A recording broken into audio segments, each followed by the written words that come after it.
احنا حد هسه حياتنا لحد هاي اللحظة احنا حياتنا مهددة بالخطر. حياتكم مهددة بالخطر؟ طبعا. انت ومنو؟ انت واختك؟ اني واهلي وامي وبيبيتي وخالتي، احنا كنا العائلة كنا حياتنا مهددة بالخطر. شلون؟ يعني بداية الكل يعرف اللي صار لأمي. أمي مظلومة، يعني أنا دا أحكي بالنيابة عنها. مظلومة، يعني قليلة كلمة مظلومة بحقها. هي كانت مجرد مرة قاعد تدافع عن رجلها وعن مشاكله، لأنه هي مرة قوية فقاعد تدافع عنها لأن هي مرة أصيلة. تمام.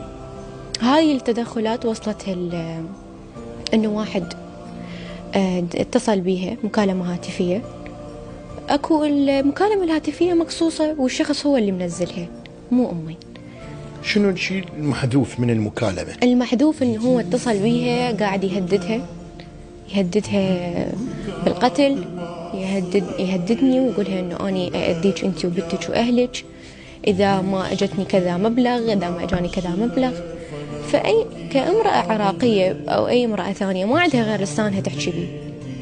واكيد اذا واحد اتصل بيها قاعد يهددها وقاعد يضغط عليها وعلى اهلها، شنو ممكن تسوي غير ان ترد؟ ما عندها شيء ثاني تسوي.